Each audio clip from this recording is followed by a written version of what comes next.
Well, we could start with there, Maycee over here. Congratulations on the win, but I guess how can you put into words what you're feeling right now after 21 months of not being able to do this? I don't know if I have a lot of words. Honestly, it's been so long. I don't know if there's a lot of words to put into that much time. A lot of fans and even media were saying, the second Maycee even enters the octagon, that's the win.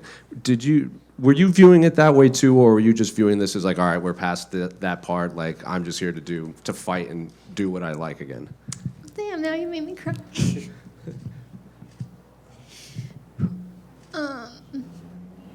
Yeah, I think that was the win. I think that was exactly what I think that's exactly how I kind of felt, even in the interview with Joe, I was like, I'm just really happy to be here. I'm just really blessed to just walk out, do what I love. I mean, yes, when I was walking out, I mean, at the end of the day, like, this is a job that I have.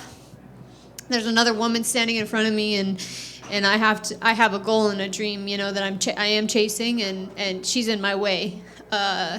There's nothing that is going to get in the way of that, but at the same time, there is a girl inside of me that just loves to go in there and chase a dream too, and having that taken away from me is really challenging, and it's really frustrating, especially when I have a bunch of people that are putting in hours of work with me and constantly, checking on me, trying to help me chase this dream, trying to make sure that I'm doing the right things and make sure that they're doing the right things, to help me accomplish my goals. And so when I don't get to do what I love, it's frustrating. And so just being able to walk out to the octagon tonight was a win and was everything I could have dreamed of. And so being able to win tonight was just, like that was the job being done, but also, just extra for me. In terms of the actual fight, it was pretty chaotic at moments in there. So in that fight against Karine, was it what you expected, or were there, things that she threw out there that kind of caught you off guard? To me, I mean, I'm trying to be the best in the world, and I expect, to fight the best in the world. And I don't want to fight girls that are not good. I don't want to fight girls that are not great. And I expected her to be an amazing fighter, She is a good fighter. She's a great fighter, She's a tough girl. And so we prepared for that, but also, I think that she's tough. And I think that, yes, there's moments of chaoticness.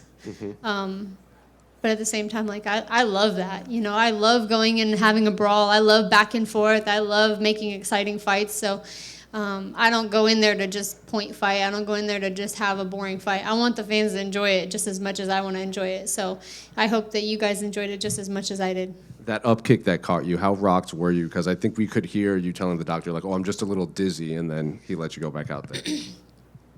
I was a little bit dizzy. I'm still a little bit, like, trying to figure out, like, I'm not sure. We're going to get it checked a little bit, but I didn't go in there to not finish, so doesn't matter. We go in there and we get punched in the head too, so whether it was an up kick or not,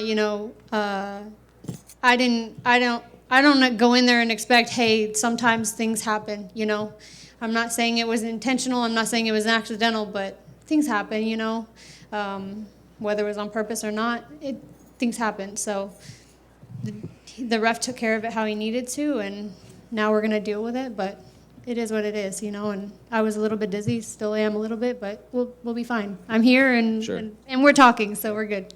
And we've heard from fighters in the past when they have these long layoffs due to injury or various other things that they have time for these self-reflections and soul-searching. When they come back, they maybe approach the fight game a little differently because it was taken away from them for a while. Are you in that boat, or are you just picking up right where you left off, you feel?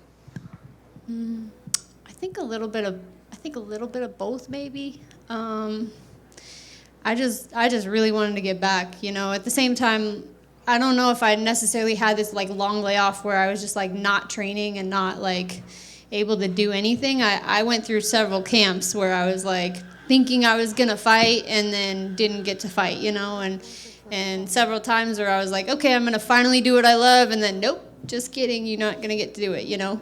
And it's more frustrating. So I think what I really got to do rather than soul searching was just learning a lot of patience, and I think it was just really a testament of faith and a testament of like, how much do you really want this dream, you know? How much are you really willing to go? And how bad do you really want it, you know? And I think that I'm showing you, everyone and myself and the coaches, how bad I really want this. And I think I proved that tonight. And then just last one for me, how do you want to handle your career moving forward? Do you want to get back in there quickly after getting checked out? So I guess, yeah, when do you want to get back in there? Yeah, after being out for 21 months, my plan was to fight again tomorrow. Congratulations and welcome back. Just a quick one for me. Obviously a tough year, the lead up to the fight with Aaron. You were close with Ben. You lost Duke Rufus. How did all that, like dealing with all that life stuff, kind of while you were not fighting, help you prepare for this fight? You know, life is short, and I think that I don't really know how to put it into words. I mean, I was close with Duke for a while. You know, he was a coach of mine. But I know that there's also a lot of other people that were a lot closer to him than I was. You know, Sergio and Anthony Pettis were like sons to him. And so I know that it was a really hard moment for them.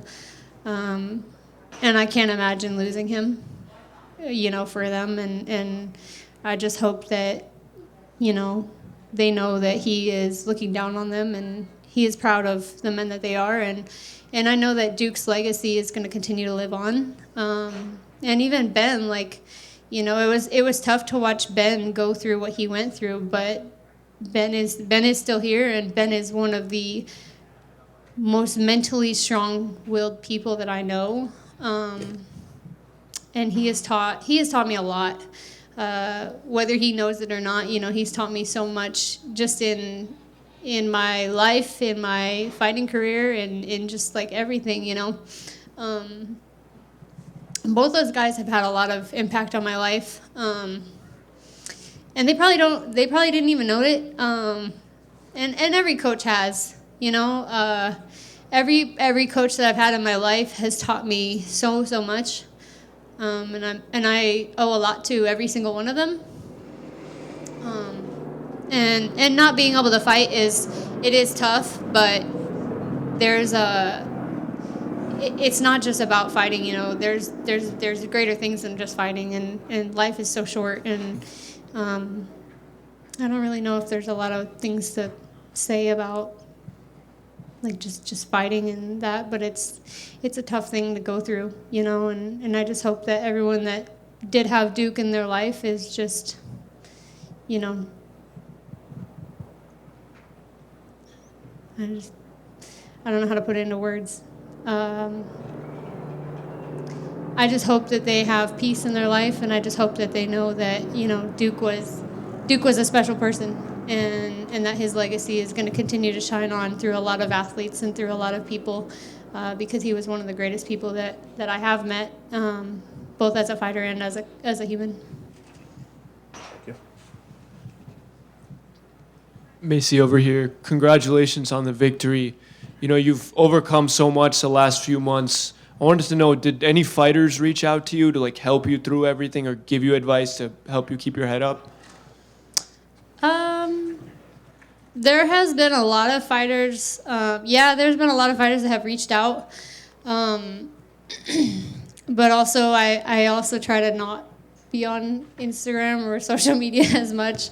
It's kind of a mix of like, there's a lot of support that has come through, you know, even former opponents, you know, Jessica, I reached out, and there's been several, you know, but it's also tough because I try to just really focus on not going towards every single person, you know, that tries to reach their hand out, just because it's like, if I try to go towards every single person, it's like everyone has something to help, and it's like if I try to go towards everyone, it's trying to like okay, which one do I go with? You know, it is tough, but at the same time, it's like I am so grateful for every single person that has offered their support. So it's like it's a very nice thing, but at the same time, it's like I do also appreciate the doctors that I have in place. You know, the UFC at the front of it has given so much support too. So I'm very thankful that every single fighter that has offered their support. Thank you, guys.